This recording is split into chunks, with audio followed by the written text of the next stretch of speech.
ProWrestlingSheet.com.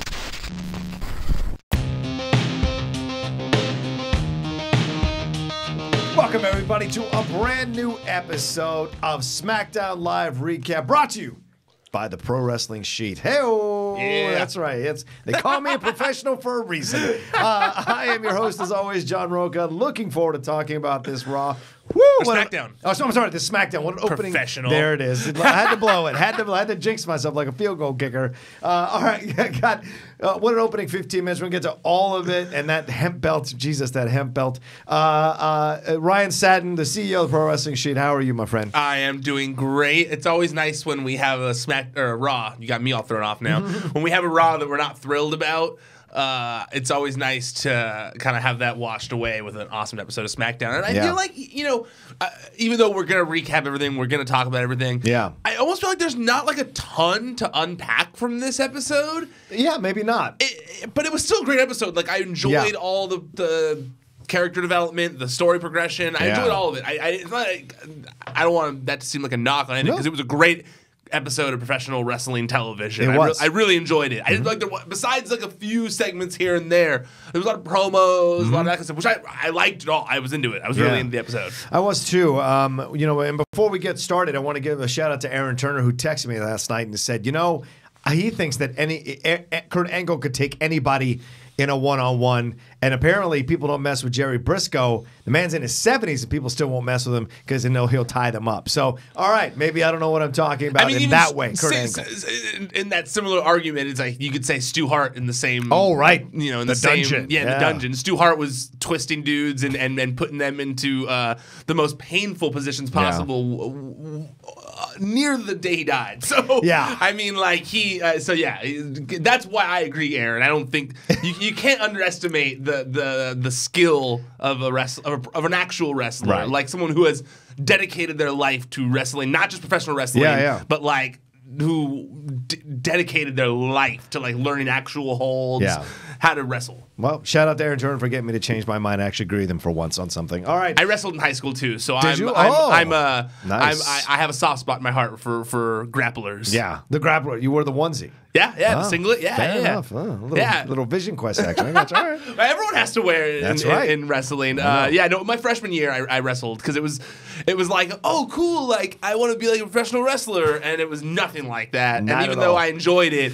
I was like, you know what? I think I'm gonna join theater instead. That's much more like professional wrestling. You can actually do promos there. You can't do promos at the high school level wrestling. And another thing, Bob. Although when they call your name when you're coming out to like a meet and they're like Ryan Satin, the other guy does get freaked out, and it is kind of pro wrestling like. You should have painted your face with the horns. Wow. All right, let's move on. What a great, maybe one of the best opening segments we've seen on any episode of professional wrestling in quite some time. This opens Charlotte full heel mode, got the black lipstick on, got the the black outfit on, kind of going back at the fans for chanting for Becky as soon as she started. Then Becky comes down out of the crowd like she has a ticket, confronts Charlotte, which gets to be a little too real in the back and forth. Triple H comes out, interrupts them, starts going at Becky about something. Charlotte starts to jump in. Triple H sends her to the back, and then Triple H and Becky have a back and forth that ends in Becky slapping Triple H, slapping another member of the McMahon family 2 nights in a row. What? I don't think you need quotes around that. He's part of the McMahon family. All right. I mean, he married into it. That's kind of why I make the division. But I was thinking to myself last night, is he a member of the McMahon family? Yeah. Like, well, yeah, I guess. Okay. No, yeah, counts. totally. I mean, like if you marry blood in this no, McMahon, but if you marry if you marry if you marry into the Kennedy family, you're part of the Kennedy family. Yeah, I guess. Yeah, it's the same thing. Like Chris Pratt's going to be a Kennedy. No, he's Schwarzenegger. Sorry. Which is still connected. Because of Maria Shriver. Does he become a Kennedy then? Because of Maria Shriver? Maybe he's at Kennedy 2 or 3 times removed. So he's like Kennedy adjacent. Chris Pratt Kennedy. He's Kennedy adjacent. Okay. He's one of the moons circling the Kennedys, if nothing else. Well, no, I don't think Triple H is McMahon adjacent. He's in that family. No, he's in that family. Ingrained in that family. And he's in charge of a lot at WWE. So, but either way, it was good. What a fantastic opening back and forth promos that led to that smash. What did you think about all of this, Ryan? Loved all of it. Yeah. Dude, I know you don't read the YouTube comments like I do, but man, if we say like one critique about Becky Lynch, it's like on fire of like, what are you saying? Yeah, I like that. So I would like everyone to know that I don't have one critique about Becky Lynch for this segment because I thought it was great. Everything about this, the way she handled herself, the way it was written, the way Triple H handled himself, the way Charlotte did everything. I enjoyed everything about this segment. I thought that it was a masterclass in like how to get an angle over. I think that more so even than the Stephanie one was because man, Triple H is just so good at promos. That's the thing. He's so good. Like, and you know what it is? It's like kind of like we were talking about Kurt Angle just now. You brought up the thing from Monday or from the last episode, the last recap, the Raw recap, and we were talking about Stu Hart and who'd you mention? Jerry Briscoe. Yeah, Briscoe. I think that similar to those guys in like how you wouldn't want to the knowledge they have for grappling is just so massive that because they've spent their whole life working on it. Triple H is the same way when it comes to a promo at this stage in his career. And it's just like the guys like The Rock and Stone Cold and Vince McMahon, like they know what to say to sell things. That's why they're strutted out. That's why they're trotted out there to get these kind of situations over because they're just so good. And I everything about this was great. I think that, Charlotte coming out and her long point at the WrestleMania sign was so funny because you're just like, you bastard! Like it was just like F you to the fan, and the way that she held it for as long as she did, the fact that Becky, is doing her whole like rebellious come to the crowd thing, always like cool. A la Austin, A la Austin. I thought it was hilarious when Charlotte said like, "Oh, not only you steal my family's name, now you're stealing Roman Reigns' entrance." That was good. All of this elevated everything about this feud that's been going on, in my opinion. I think that when Triple H came out to play like NXT dad, like, all right, children, like stop this, and then Charlotte was like next to them mocking Becky or whatever, and he finally had to go like, Charlotte, this doesn't concern you, get out of here, and she was like, oh, and like had to go. I thought it was just played so well, and then you're like, man, I by the end of his promo and her slapping, Triple H, you almost like, man, I want to see Triple H versus Becky Lynch now. Yeah, I saw you tweet that. I was like, oh. Or no, that was James. James had it on social media tonight. But I watched it a little later, and I saw his tweet. I thought the same thing at the end of it. I was like, man, like I agree with James. Like, give me that. But I know that's not where they're going with this. But still, I thought it was so well done. Everything about it. I mean, the way she goaded him with was Stephanie medically cleared because I punched her in the face. I just want to make sure that's clear. And then, but then Triple H turning this is an interesting new angle to add to this. Triple H turning it around and saying, oh, you've been setting yourself up in this way with these excuses because you're afraid of Ronda. Yeah, is it a weak attempt at trying to change the narrative? Sure, but that's why you get Triple H to do it, to promote it, to push it, because you want a strong person pushing that narrative and putting that possibility out there that wrestling fans can talk about and kick around, this idea that Becky's purposely hurting herself so she doesn't have to face Ronda. I love that whole concept. And then, of course, Becky pushes back on it, says it's raw, and then like slaps him in retaliation. The Charlotte stuff, it was interesting. This is going to happen. And looking online, seeing people's anger about shoehorn Charlotte, or people are legitimately pissed about this whole thing, the way it's going down. But you can't deny that it's going to happen. It's absolutely going to happen. There's going to be a triple threat match. There's no way you have Charlotte be this much of a vicious heel and have her working this out.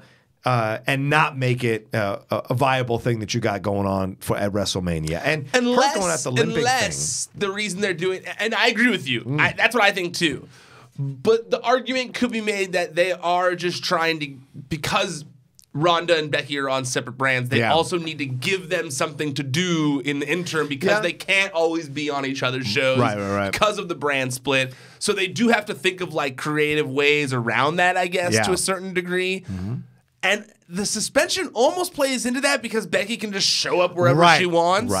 So I could see them maybe.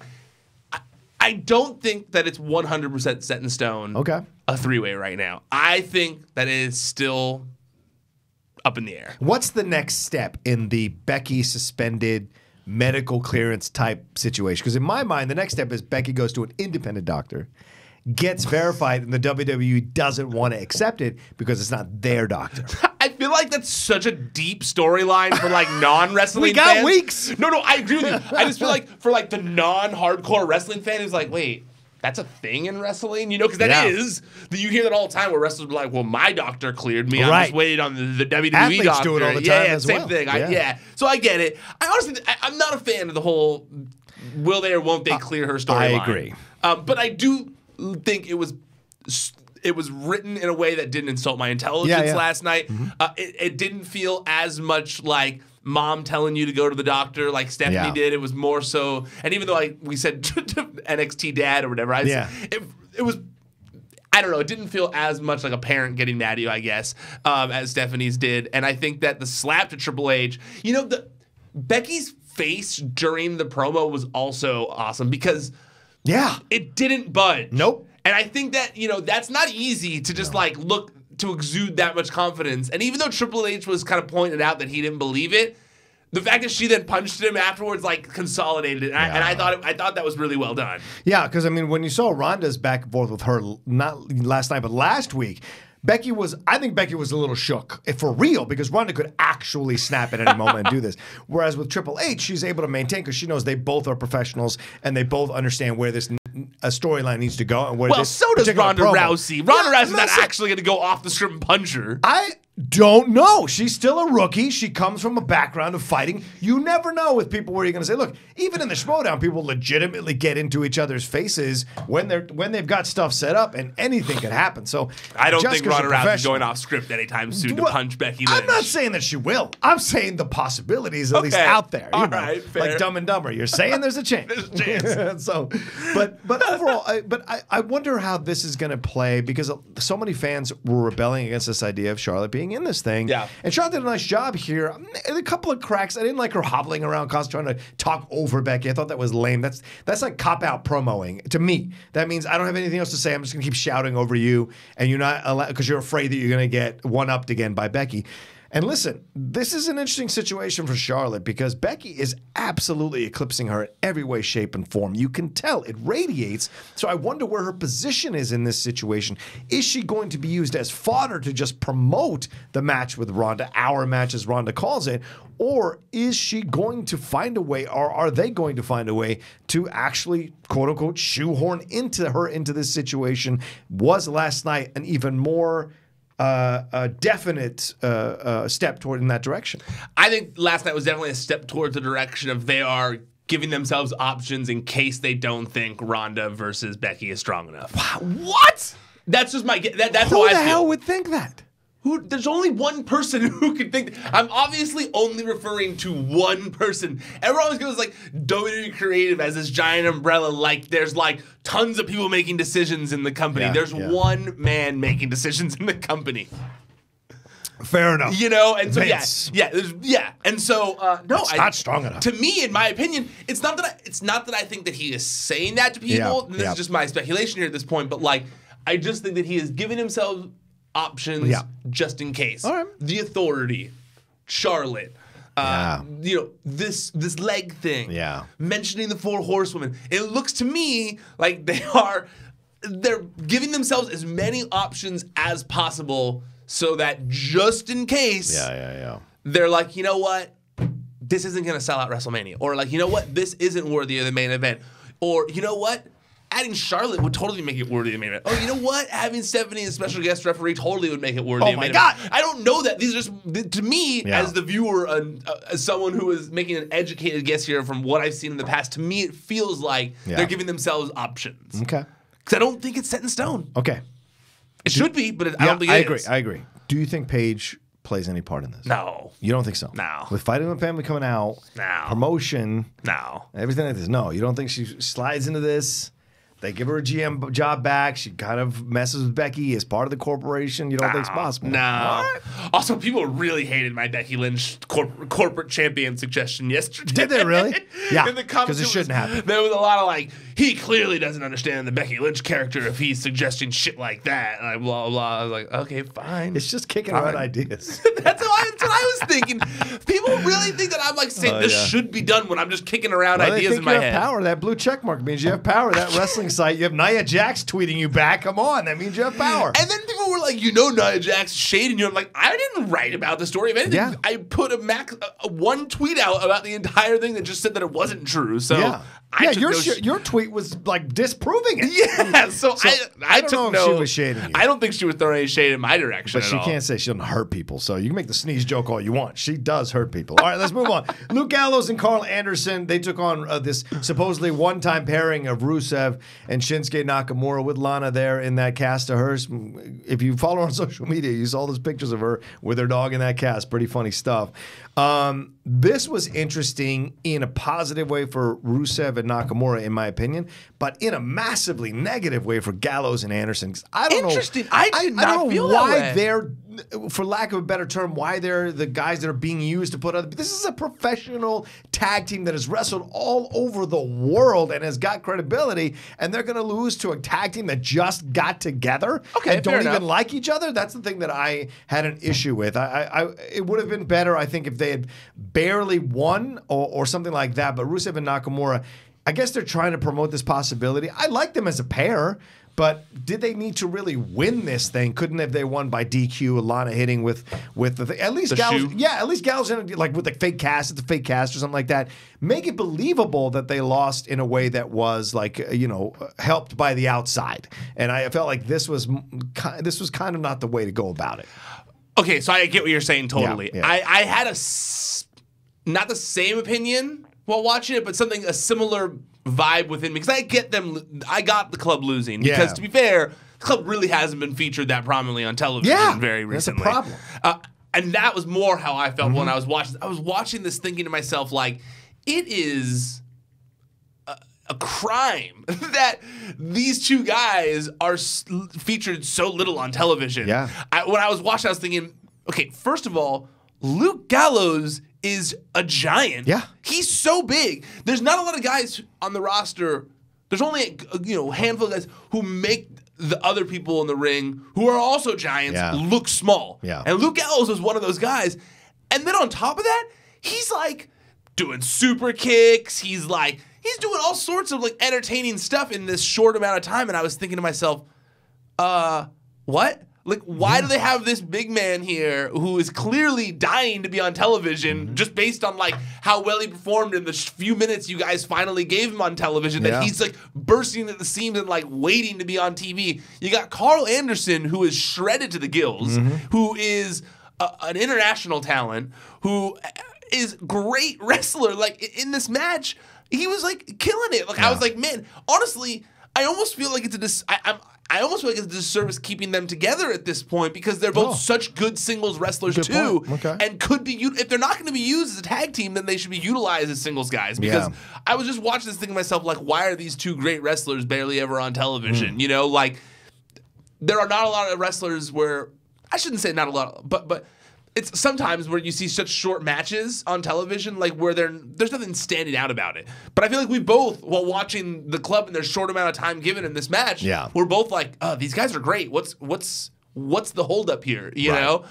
So yeah, I had a similar vibe. But I do understand Nakamura and Rusev going over. Yeah. Because it did feel like what we had been speculating the past couple of weeks is going down, and they're rebuilding Rusev as a heel. Yeah. It seems like old Lana is coming out. It seems like I was right on why they were keeping Lana quiet during the face run, is because, look, now when she's talking again, it's old Lana. She's screaming ringside. She's like yelling at Nakamura, like, get up. Yeah. It was the first time in a while where it was very much like the old Lana again, and I like that, because we both were saying Lana the heel is a strong character. Yeah. And I like the bringing back old Rusev almost, because you know what? Rusev Day was fun, but it had run its course, I think. I think that... much like we talked about with the other people, I think they missed the boat on turning him face. Totally. They were so couple late of weeks too late, a month and a half too late. Okay, a few weeks too late, yeah. Even maybe a few months too late, because, man, like, I saw I listened to it. Rusev and Lana were on Lillian Garcia's podcast this week. And even though they didn't mention that, you could hear it in Rusev's voice of, like, I don't know. He was basically saying, like, I don't know what I have to do to get Vince McMahon's attention. That's mind-blowing to me, dude. He was like, look, they said that he's, like, lost 50 pounds and became even more shredded. Great. I saw that. He's like, I got in trouble for cutting my hair. Like, he's like, I get the crowd excited, and then, you know, it's like they do nothing with it. He was kind of like saying that, you know, he sounded really bummed about losing the United States title. That's kind of where it all stemmed from. He was like, look, I really wanted to make the United States title. I wanted to take it to the level that it was at when I beat John Cena for it. Like, he was like, I want to take it to that level again. He was like, or when he went up against John Cena for it or whatever.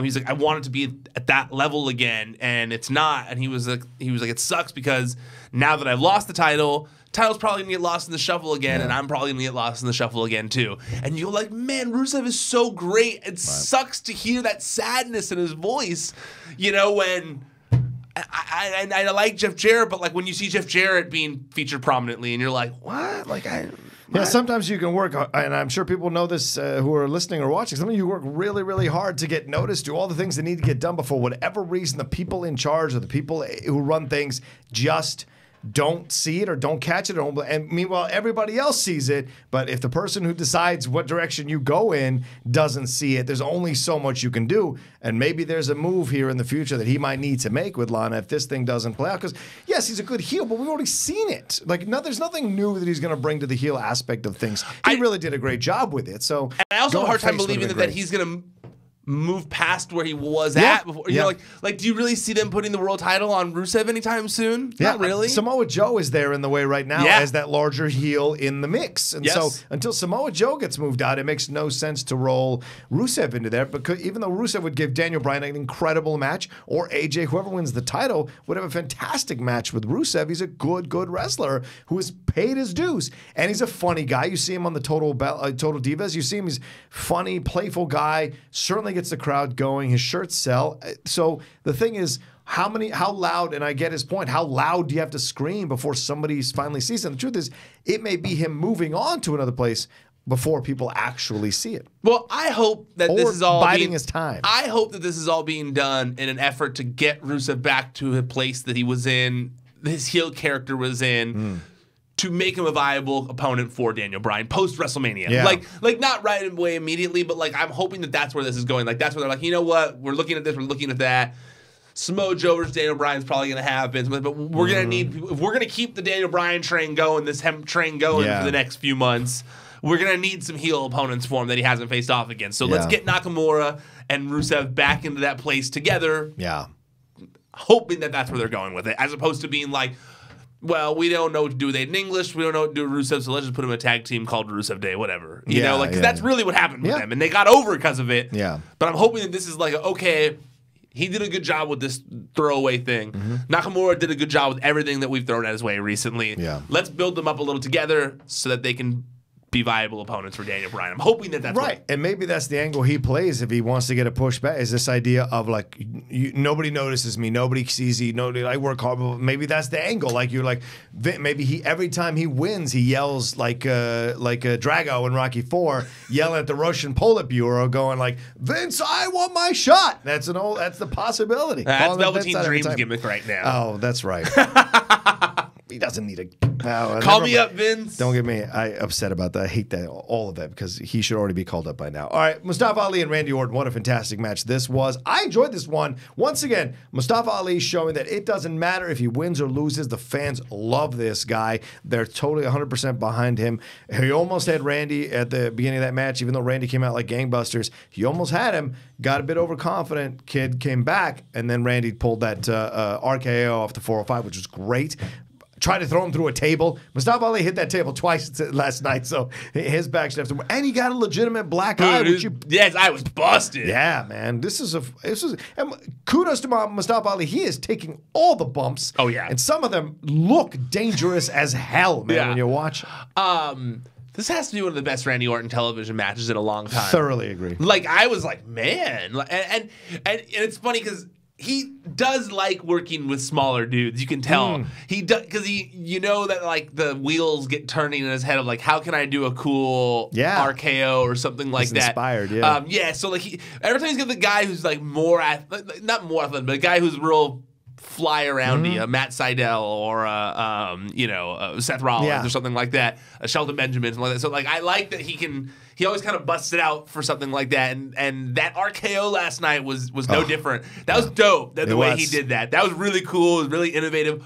I also loved, it's the little things for me, but like, man, when Mustafa Ali looked like he was gonna do like that springboard out of the corner, and Randy Orton went to do the RKO and he stopped himself and then dove the other way to do the DDT off the ropes. That was so good. Yeah. That was like a tiny bit of psychology thing that I was like, man, that was awesome. Because I even liked that he didn't go the same way. No. He went like he was gonna go that way, Randy Orton, and then he went the opposite way. You're like, man, that's smart. Like that is what a smart flippy wrestler would do, So I really like that. I also the match itself, I loved so many aspects of it. I thought it was brilliantly laid out with the opening of where they had the promo from Randy Orton in the corner and him being like, I'm not even going to remember this guy's name. Like, I don't care. Because that was such a Randy Orton, like the idea of Randy Orton in wrestling fans' brains. And so him being like, I'm not even going to care to learn this guy's name. To go from that and then kind of Randy Orton not taking him seriously in the beginning, and then Mustafa Ali kind of checking himself and being like, you know what?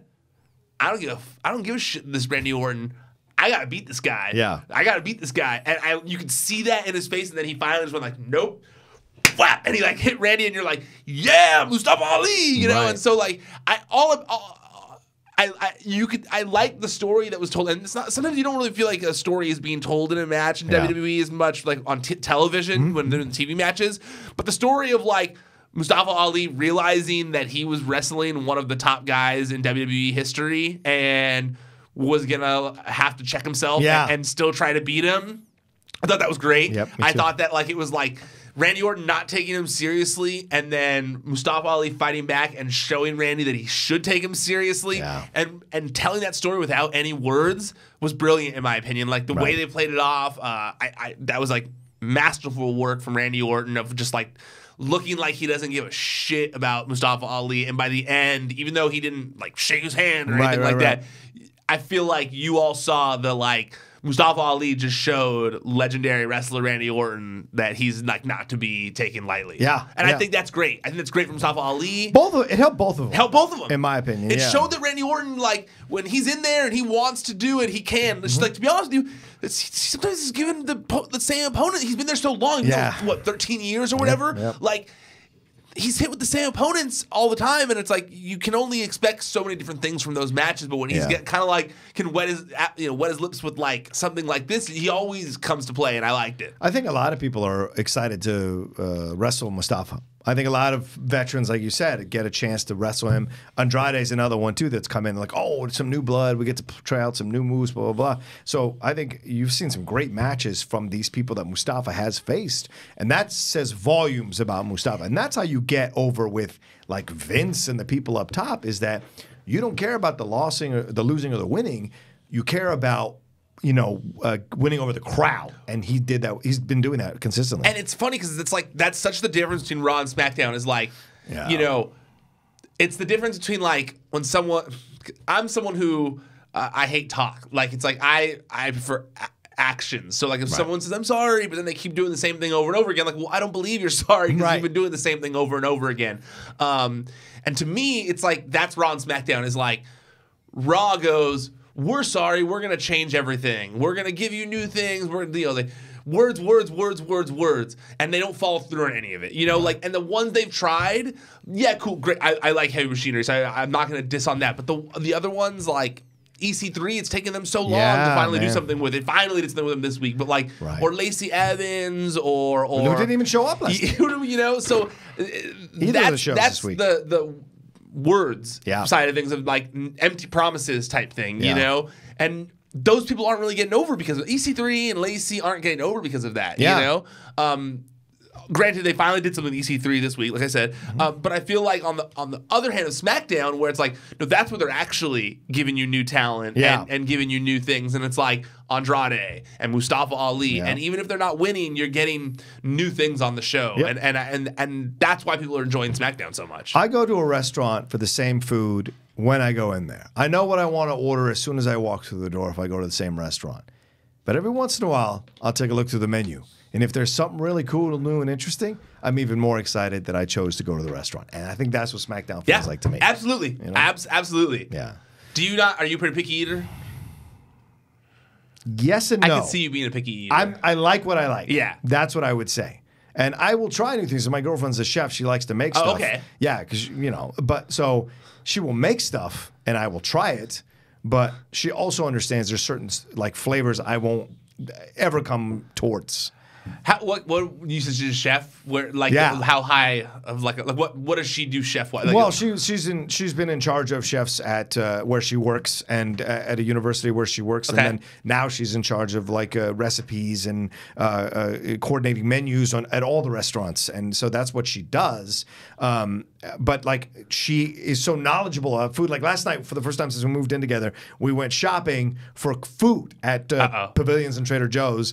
Holy mackerel. Like, the stuff that I thought was okay to eat, boy, was I wrong. I'm sure a lot of guys know this as well, because women just have an uncanny ability to know about food. Yeah. Unless you're a male chef, it's really rare to know a lot about food. It is less fun shopping with my girlfriend because she's always pointing out the, like, health factor of the things I'm picking out. Yeah, it's true. I picked out the red apples, which have been my standard. Like, my mom said she ate 6 months of red apples for me. That's why I came out so strong physically. So, like, I always go back to red apples. She was like, those are the most high sugar and content and biggest carbs. Put those back. We're going to get these kind of apples and these kind of apples. Like, there's other kinds of apples. And so, like I'll like pick something out the shelf and then she's like, and then I'll like look over her and she's just like reading all the. Yeah. And I'm like, I've never done that. I don't read the labels. She's like, if the ingredients are longer than your arm, half your arm, we're not buying it. So all this stuff that I used to buy at Trader Joe's, I couldn't buy. The reason I asked chef wise is because I dated a chef for a while. Yeah. One of my ex-girlfriends, and she always tried to get me to eat couscous. Oh yeah. Is your girlfriend on that level? She's great about like, what do you like, what do you not like. Okay. She won't push it. Well, it's not that she pushed it, but she just always. It's not that I disliked couscous. Right. It was just like always included in everything. Yeah. And I didn't want to like. You can't tell your chef girlfriend that you don't like something. Oh right. See, okay. I can. You shouldn't. Okay. I'm letting you know, as someone who dated a chef for like 5 years. Okay.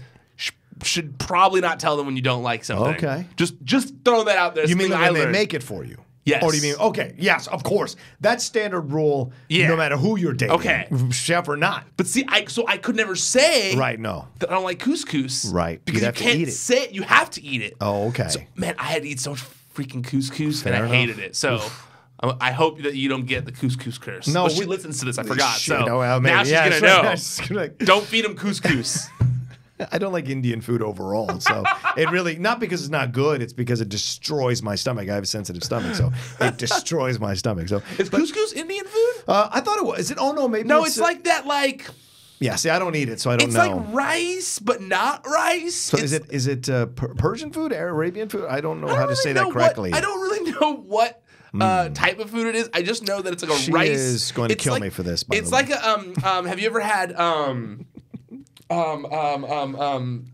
risotto? Yeah, of course. It's similar to risotto, but not as good. Okay. It's like a shitty risotto. Yeah, so I can be a picky eater. Just go back to that original question. I can be. Depends on what's it. Because I don't like anything spicy. I can't eat anything, and I know I'm a fake Latino in that way. I was going to say, what? Yeah. I'm full-blooded Latino, but I just do not like anything spicy. My dad didn't either, which is, I think that's hereditary. All right. Because my mom will eat fire. Yeah, like, me she too. doesn't care. Yeah, I'm the same way. Yeah, the spicy, is it 70 pepper, level 70? I'll eat it. Like, she has no problem with it. But my dad was like, he couldn't go near it. So, yeah, same issue here, which bothers her a lot. So, anyway. That would suck if you were someone who really likes spicy food. Yeah, no, I get it. I think that's why she doesn't cook as much for me, because she's like, I have to make 2 separate dinners. So, I tell her all the time, I can make my own food. I'm good. I don't love you because you can cook. I don't need your cooking, Mom. Yeah, Ma. So anyway, get back to the match. Let's talk about Samoa Joe coming in and giving the coquina clutch on Orton, which was great, and then kicking Mustafa Ali out of the ring. I like this. Samoa Joe had a nice thing all the show. Yeah, I like Samoa Joe. Just like we had said that Samoa Joe was on fire and like kind of like he's killing it better than he's ever killed in his career. He's the man right now. Yes. And so I like that he's getting a serious push, that he's kind of like, it's kind of tweener almost. He's like, well, nah, he's still pretty full-blown No, he's full heel. Yeah. But fans enjoy him as a heel. Yeah, like always. Yes. So he's been a welcome part of the show. I'm working on a video of like of people I want to see switch brands in the upcoming Superstar Shakeup that I'm going to put on the YouTube channel. And I almost put Samoa Joe there, and then I was like, you know what? No. I feel like he should be a bigger part of SmackDown in 2000, after the Superstar shakeup, he should be one of the most prominent ones on the show, in my opinion, because he's great. He's been killing it. I almost want to buy that shirt, that Joe shirt or whatever it is that he had. I'm close to buying that one. So it's a good one. Yeah, I'm very limited on what shirts I can buy. All right, Daniel Bryan did a promo. Watching. Yeah, she is listening at least. Daniel Bryan did the promo with Rowan. This was this promo was fantastic. He almost went face because the fans were so enjoying the promo and what he was saying and all the stuff about eating that animal fat or whatever it is, all that. And like, I'm trying to change the world. You guys, what are you guys doing? Then Rowan chimed in, said they were intellectual equals, talking about Galileo. Holy mackerel. I don't know if this is true. You were mentioning it a couple days, or the last recap, I think. You were saying how Rowan actually is known for being somewhat of an intelligent guy. So that's what I saw. I saw people talking about that on social media and stuff. I love this referencing Galileo. This is like when JBL was found out to be an awesome stocks guy. You're like, what? So this is great. I love the way it works and the back and forth that they went together, going at the audience and everyone else. That hemp belt is so weird, man. It's great, but it's weird. It's great, but weird for sure. Yeah, it's just like, it's hard to not look at it because it almost looks like cardboard when you're looking at it. It looks like cardboard. Yeah. And shout out to the fan who had one, who made a makeshift one. Like, respect. It was so accurate. That was a great one. Right? I like this whole segment. This is the first time we've heard Rowan talk since coming back, right? I think so, yeah. I really liked it. I thought that the Rowan played into it really well. He didn't do like his scary voice necessarily. He did like his normal man voice, and it was still intimidating, obviously, because he's a huge dude. And I like the idea of Daniel Bryan just being like, this is my intellectual equal, like, he's my friend, Like, I like their dynamic right now very much. Daniel Bryan's just so good on the microphone, man. Like, honestly, this whole, and I don't know if we skipped some of them, but I feel like this whole show in general was so strong in terms of mic work. There was Triple H at the beginning. Yes. There was Daniel Bryan in this promo. There was the Usos in that backstage promo. Yeah, sorry, I skipped over that. It's okay. It wasn't like anything that consequential, but I just feel like more praise needs to be said to the Usos promos because I do think they're unique. They're great. They look cool. Yes. And they're entertaining. Yep. Like, they're awesome. So I really like the Usos promo. I like the Mustafa Ali promo where it was kind of like in a dark room with him looking at his mask. And even the words he said were cool. The AJ Styles, Jeff Hardy thing, maybe not as strong. No, and I was going to get to that one next. We'll get to that one. Yeah. But in general, so many strong promos on this show that really just were really good character building. I even like the Naomi Carmella promo, even though it was goofily finished with Carmella going the wrong direction. I like that they came out and had something strong to say before that 6-woman tag match. Yes. And so, to me, you're right. You're right. All the promos here were really well done. The Iconics had like a little thing too, they right? Did. I didn't mind the Iconics promo. There you go. There you go. So yeah, very promo heavy, but like good character building promos. Like, it wasn't like anything cringy or anything eye rolling. It was all like good character building for Rowan, for Daniel, for Becky, for everyone. And so yeah, I really liked this. I liked how this also set up what was to come at the end of the show when Daniel and Rowan left, when they walked, when they had the good promo or they had the good vignette for Elimination Chamber, and then Daniel and Rowan finished their promo and they leave, and Samoa Joe came out, and I liked how he did like the ultimate like dickhead bully move, where when they like walk past each other, he did like one of those like pump fakes at him, and then he came back later to like bring it back around. I thought that was well done. I liked the writing, the character building of that. I enjoyed everything about this part. It's so funny when he said like they want to put leather back onto the belt. It's a symbol of excess, and they want to put leather. I won't have it. I won't have it. I won't have it. And him speaking of his home state there in Washington was good. The smile on his face. He almost broke. He almost broke in that moment. I loved it. Yeah, and it's always good when someone like turns it when they drop it down on him. When they're like, "Oh yeah, you guys are on my level," but like, and then by the end they're still booing him. Like they're cheering him in the beginning, but at the end, they're booing him. So well done all around. Yeah. All right, let's move on to that 6-woman tag that match that I referenced here a few seconds ago. What This was I thought it was an okay match, but I think more than anything else, it really promoted Sonya and Mandy. I really enjoyed that. And I thought overall, it was a good match to watch different styles. I didn't have problems with Iconics like I've had before, and they all worked well together. I'm not sure what it accomplished, because all of them were put in without having to win any matches, whereas Sasha and Bayley had to win their match against Nikki and Alicia to get in. These did seem a little unfair. Yeah, these 6 women are just handed invitations to go in there. So, all right. I felt the same way as you about it. Like, I didn't dislike it. I didn't love it, but I did think they did a good job. They did a good job of smashing up a bunch of different things that are going on in WWE right now to make this match mean something. Whether it's the women's tag titles or the Naomi Mandy storyline that's going on. I feel like Naomi doesn't get enough love in the same regard that Cesaro does, when Cesaro has these great flurries sometimes in his tag matches. Like when Cesaro gets the hot tag, he'll come in and he's like, boot to this guy, uppercut to this guy, throwing that guy out of the ring. And he's like, there's that fun video where they put it to the Mario Brothers theme, and it's him running around doing all the stuff, and it matches perfectly. I feel like Naomi doesn't get enough love when she does those flurries, because she had one of those last night where she came in, she was hitting that person, rear viewing that person, kicking that person, throwing that person into that person, she did. And even when she forced the the Mandy Rose tag, the way, I thought that was inventive, the way it was done. She even did a cool super kick where she touched the ground and kicked up. She had a lot of cool moves, and she was running around and I loved it. I thought it was great. I think she was great. I honestly feel like Naomi is underrated in terms of how great she is. Man, she's so entertaining to watch. But both her and Ember are taken for granted on both of their brands. See, I think Naomi Ember gets more attention. But Naomi should be getting the attention that Ember gets. Yeah, that's how I feel. Ember gets that attention because she has that indie cred. But Naomi, man, Naomi's been around a long time in the company now at this point, and I feel like she's actually she's a veteran at this point. Yeah, she's been in the company so long. Multiple iterations of her character work, and she's really great at it. And the crowd does react to her when it's glow time. And she truly understands her character right now, and it's she's got cool ring gear, cool entrance. She's, to me, one of the coolest characters in the female division, that isn't being utilized enough. And granted, they've had her this Mandy stuff, so they've been utilizing her. I'm hoping after WrestleMania, though, maybe she gets a title run again or something like that, because I think Naomi's great. I think the thing with Naomi that it may be an issue, and there's a number of things people can say. Oh, she's a woman, because she's a black woman, or you can all kinds of things.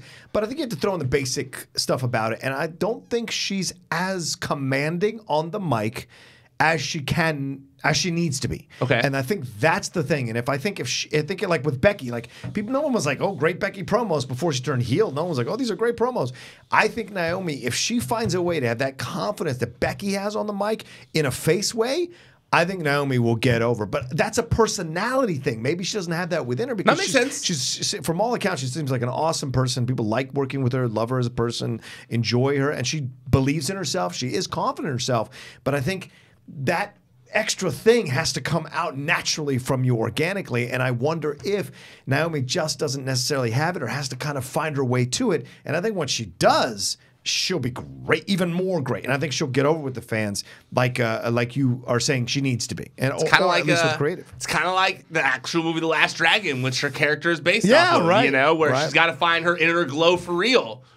You are the last dragon. I love that movie. Such a good movie. Show enough. I feel like not enough people have seen that movie. It's so good. I went to a premiere of a terrible independent film in Hollywood months ago, and he was there. Bruce Leroy? Bruce Leroy was there because Timac, because they took the film to the wrong theater, and it took 2 hours for the film to get back to the right theater. By the time they did, most everyone of the celebrities had left. All of these martial arts guys had gotten up and to get some attention. Cynthia Rothrock was there, if you remember, from the 80s. She was a female martial arts. And then when Timac got up, I was like, oh, hell, this was worth it. I'm not going to stay for the movie, but staying for this moment where Timac was trying to get the crowd amped up was worth it because he took all the Last Dragon shots, all the shown up shots. He rolled with all of them, and it was great. He looks great. When I was at TMZ, one of the best stories I ever did, one of my personal favorite stories that I ever did that didn't get like tons of traffic, but it was like one that I loved was when Ty-Mac did an appearance at a wrestling show, and it was him and Jimmy Wang Yang playing the role of Bruce Leroy, and they did, and they were wrestling a guy who had at the time had a show enough character on the Indies, and so it was like Ty-Mac came out, and then Jimmy Wang Yang was doing like a Bruce Leroy thing, and Show Enough was out there. It was the best, and I got to like talk to Ty-Mac on the phone, and as someone who is a big mark for The Last Dragon, I love nerdy niche things like that. Sure. When I tweeted today a picture of me and Vanilli from when I was at TMZ, like I love niche things. So when I got to do a story about The Last Dragon. In this decade, it was great. That's so good. All right, well, the show ends with this main event between Daniel Bryan and Jeff Hardy, which had kind of been promoted with that back and forth him and AJ, that weird little back and forth him and AJ.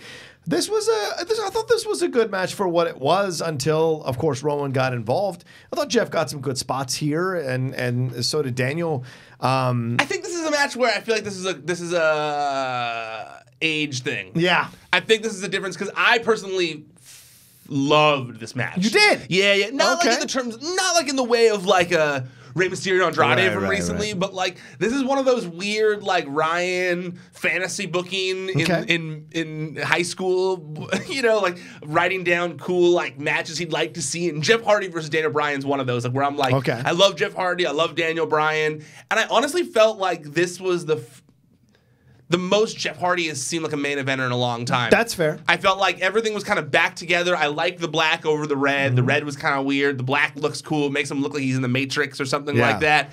And I felt like Daniel Bryan did a great job of making Jeff Hardy seem like a viable threat. I mean, it looked like he was about to lose to Jeff Hardy. He certainly went back and forth. Yeah, and Jeff Hardy's a legend in my opinion, so the fact that like they made it look like Jeff Hardy was on the verge of possibly beating the WWE champion, that's cool to me because I loved Jeff Hardy growing up, so I can see if you're not a Jeff Hardy fan, maybe not being as into this match. But for someone like me, like I loved seeing the way they put this match together. I thought their styles blended pretty well together, considering how different of wrestlers they are. You know, Jeff's reckless style versus Daniel Bryan's real crisp submission, technical based style. But they still really, I thought they still blended, meshed well together. And I like that Daniel Bryan's becoming the shitty, win by all means necessary heel. Like it's not about him. No, it's more important. About the planet. It's about the planet. He has to be champion for the planet, and so I like that. I also loved when one of the things I like that they're trying to do, to me, one of the changes they're trying to make is having the backstage interviewers almost be like more of an asshole, kind of? Yeah, not an asshole, but I think that's the wrong word. They're like not taking the wrestlers' shit. Like, they've noticed lately, like the wrestlers, the backstage interviewers are kind of like, hey, like this thing that's very obvious. Tell us what you think about it. And I like it better than the backstage interviewer kind of playing dumb. Yeah. It kind of makes them seem like actual journalists, which I like that they're doing that with Charlie and Kayla. So I liked when they came back and it was like, do you want to say anything? This is great. Because they don't usually end the show on like a backstage interview like that. So I thought that was kind of different. And I like Daniel Bryan just being so offended. Like, what are you back here for? Like, what do you want from me? Like, I like the way that all played out. They shouldn't be having my belt. This is about the planet. Yeah. I wonder how many times these reporters get spit on by these guys, and God, it must be astronomical. The number of like what they have to wipe and all this kind. Because I was watching her, and she was like, even off frame, you could see Daniel like it was jettisoning out of his mouth. But you're catching them right after a match. They're sweaty. They've got everything. They're in the heat of the moment. They're in the heat of the moment. And when Raw was doing that, interviewing for like a few weeks, interviewing right after a match, I thought that was really strange because like you're putting these poor reporters in a situation where they're just going to be doused in people's sweat and spit all over the place. Which, if you watch, interviews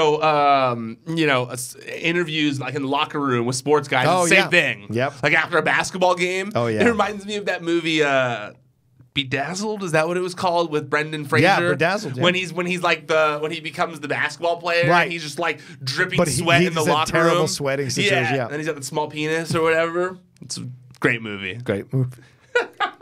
It isn't. All right, well, got a hot scoop. Do you want to drop it here? We're at the end of the show anyways, right? Oh, yeah, we are pretty much. Yeah. I should go work on this scoop. Okay. I will say one thing here. I like that Samoa Joe. I like that all these people. Oh, yeah, sorry. No, we didn't bring that. Yeah. I love that they all came out and had a back and forth, and Mustafa got thrown through the table again.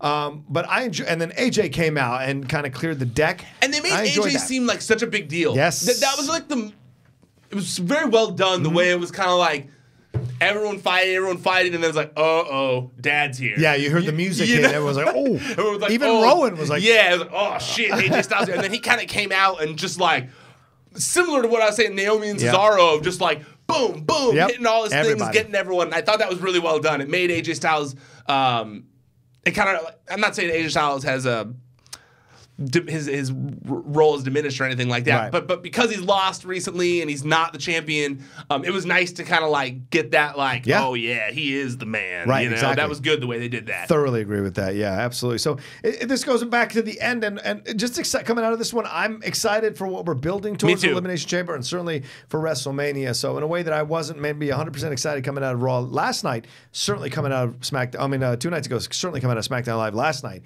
I was excited again. Yeah, me too. What we're going. Me too. I thought, even though there wasn't like a ton of like story building, there was a ton of character progression. I thought, and it was all well done. I liked it a lot. Absolutely. All right. Well, that's our SmackDown Live recap for the Pro Wrestling Sheet. I am your host, John Rocha. Ryan, where can everyone find you, my man, and find the stuff we're doing? ProWrestlingSheet.com is the website, at Wrestling Sheet on social media. YouTube.com/C/Wrestling Sheet. That's where you can find all the videos that we do. That's where you can find Rocha and I doing these Raw and SmackDown recaps on videos where you can actually see our face. The pretty little faces. But if you would prefer to just listen to our voices because you maybe don't like our faces or you're just driving. You're cooking. Or you're cooking. As a chef. Yeah, there you go. Oh, yeah. You're making someone couscous. Yeah, there it is.